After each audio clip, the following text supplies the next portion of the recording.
তো তোমাকে যারা এই মুহূর্তে শুনছে, ধরো তুমি এখানে তোমার বাসায় কিন্তু তোমার দাদা নাই, দাদি নাই, নানা নাই, নানি নাই, 2-3টা কাজের বুয়া বা হেল্প করবার মতো কেউ নাই, শুধুমাত্র তুমি, তোমার আব্বা, তোমার আম্মা আর তোমার একটা ভাই।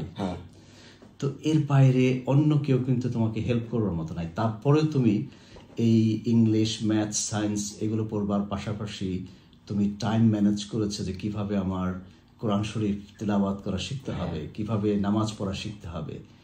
এই টাইমটা ভেরি আনফর্চুনেটলি আমাদের দেশের বাবা মার পাশাপাশি দাদা দাদি, খালা খালু, ফুফা ফুফু, কাজের মহিলা ইত্যাদি থাকার পরেও আমাদের অনেক ছেলেমেয়েরা সময় বের করতে পারে না, বলে স্কুলে যায়, স্কুল থেকে আসে, কিন্তু অ্যারাবিক পড়বার একটু সময় তারা বের করতে পারে না।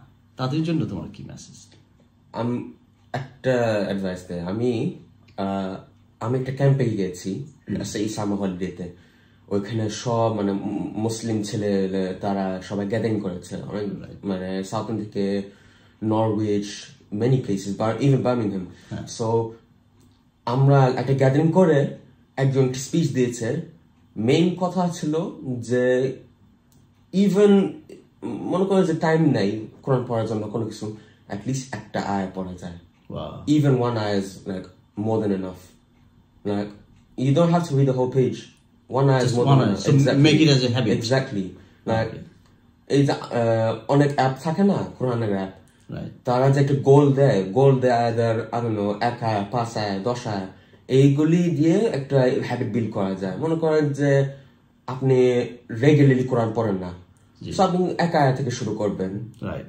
সো ওই হ্যাবিটটা বিল্ড হবে as time goes by, then আরো মানে you can take it further.